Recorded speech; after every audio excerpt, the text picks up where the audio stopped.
धनाजी गुरुवांनी काही भाषण नाही केलं, त्यांनी पार्श्वभूमी फार चांगली तयार केली.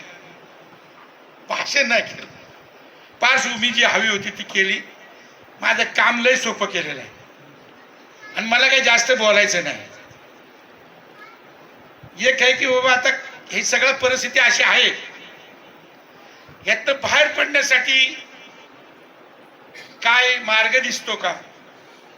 बर तो आता पूर्वी कसं होतं की बाबा बाबासाहेब हे मार्ग द्यायचे, लोक मग त्या पद्धतीने चालायचे. महात्मा फुले होते, ते मार्ग दाखवायचे की बाबा असं चला, माणसं चालायचे.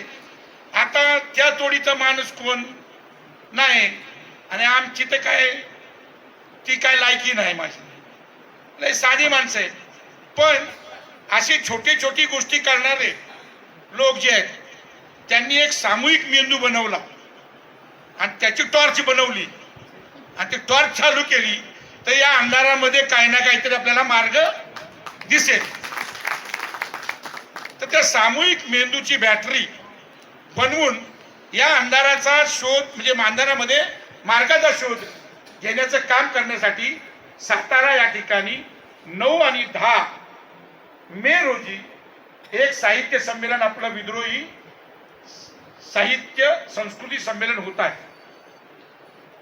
त्याचं निमंत्रण देण्यासाठी माझा तुम्ही सत्कार केला त्याबद्दल अतिशय मला आनंद झाला. ते सगळं ठीक आहे, तुमचं प्रेम आहे वगैरे वगैरे, पण हा मार्ग शोधण्याच्या प्रक्रियेमध्ये तुमची सगळ्यांची साथ हवी, कारण एकट्या माणसाचं हे काम आता राहिलेलं नाही.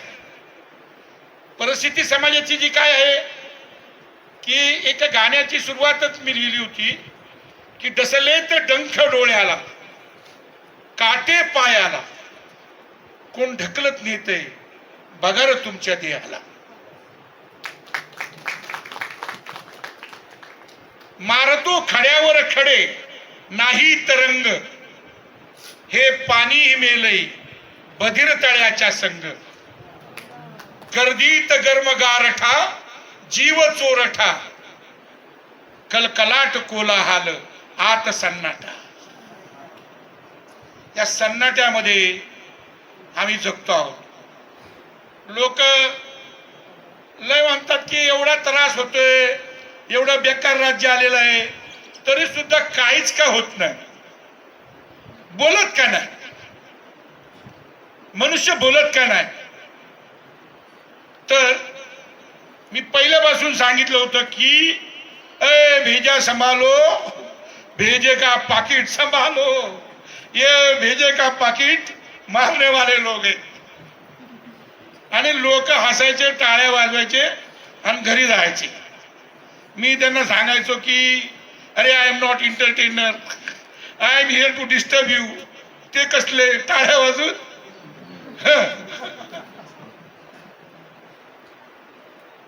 कळतं थोडस आपल्याला.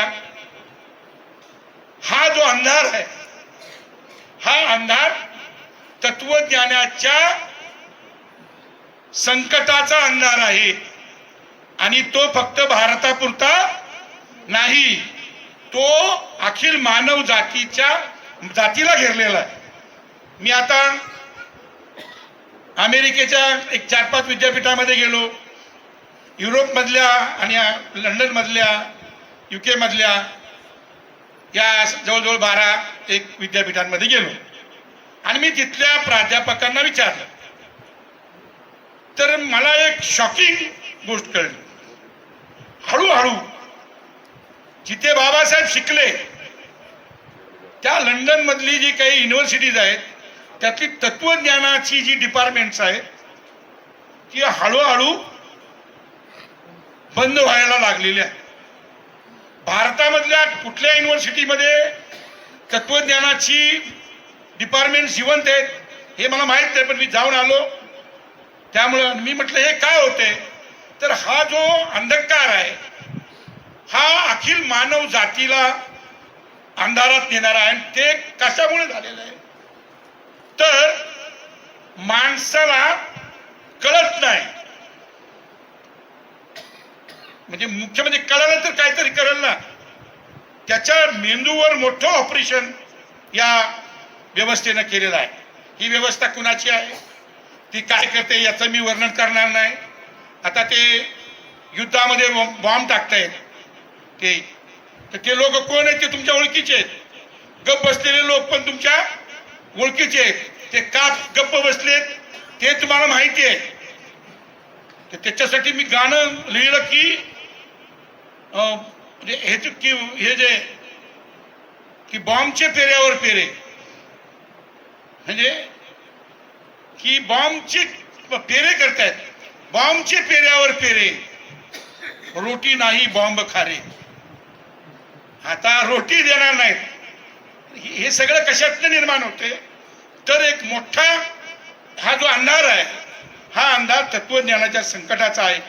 आणि त्याचं प्रतिबिंब हे आपण आपलं सांस्कृतिक राजकारण न उभं केल्यामुळे तो अंधार उघडच झालेला.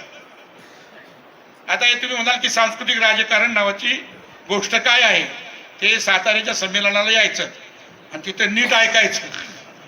पण या देशामध्ये जसं धनाजीरावांनी सांगितलं की हे पोलरायझेशन नेमकं काय आहे, हा अंधार आपल्याकडे जास्त आहे, कडक आहे भारतामध्ये.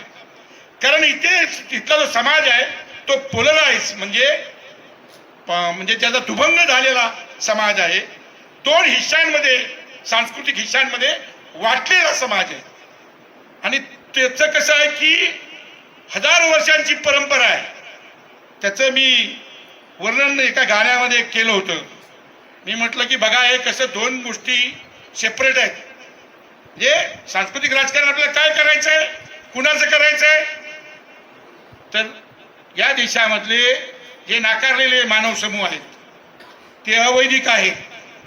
बुद्ध त्याचा मार्गदर्शक आहे, बुद्धाचं तत्वज्ञान. परंतु बाकी तत्वज्ञान पण आहे. पण बुद्ध